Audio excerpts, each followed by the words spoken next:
Dominique Fabre, vous êtes secrétaire général de l'Union confédérale des retraités. Vous êtes ici à Lyon pour animer une journée de formation régionale de la CFDT sur la loi d'adaptation de la société au vieillissement. Quels sont les points positifs de cette loi ? Cette loi reconnaît la réalité du vieillissement et de tout ce qui est attaché autour du vieillissement, aussi bien sur le plan de la société, sur le plan financier, économique, mais aussi reconnaît la place des retraités, je dis bien retraités et pas forcément personnes âgées dépendantes, dans la société. Concrètement, elle apporte quoi comme amélioration, cette loi que la CFDT a beaucoup espérée ? Cette loi a été même portée très très fortement par la CFDT et certains disent même que sans la CFDT, peut-être que cette loi ne serait pas encore aujourd'hui sur la table des ministères. Donc cette loi, 3 points pour moi essentiels. 1, donc reconnaissance de la personne âgée, acteur de la société. 2, refonte des plafonds de l'APA avec une augmentation de ces plafonds. C'est loin d'être satisfaisant, mais c'est déjà ça.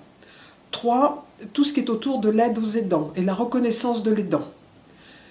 4, cette nouvelle gouvernance avec laquelle on n'est pas forcément d'accord au niveau national, mais néanmoins, ce travail commun qu'il y aura entre les personnes handicapées et les personnes âgées ne peut être que bénéfique par rapport à un certain nombre de points. Et puis, il y a tout ce qui est autour de la refondation de l'aide à domicile pour les personnes âgées. Alors cette loi est un progrès, on l'entend par vos propos. Est-ce qu'on peut penser qu'il pourrait encore y avoir d'autres améliorations, des revendications insatisfaites que porte la CFDT ? Bien sûr qu'on n'est jamais satisfait par une loi. On part du principe que c'est une première avancée. Depuis 2001, il n'y avait rien eu sur la prise en charge de la perte d'autonomie. C'est une avancée dans la mesure où elle permet de construire et d'aller plus loin.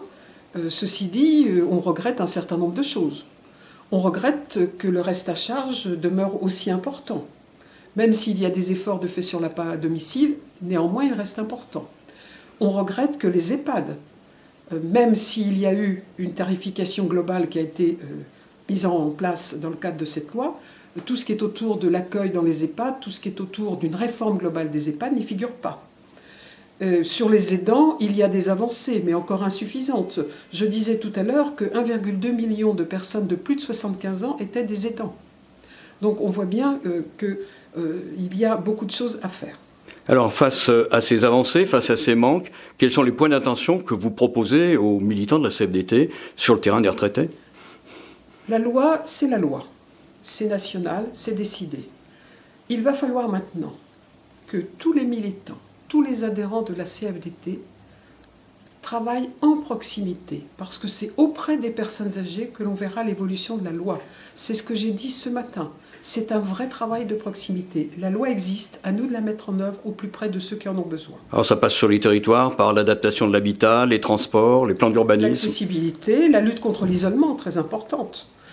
Tout ce qui est autour de l'accessibilité, du transport, mais pas forcément que pour les personnes âgées. Il faut le penser intergénérationnel. Ne discriminons pas ceux qu'on ne veut pas qu'on discrimine, justement,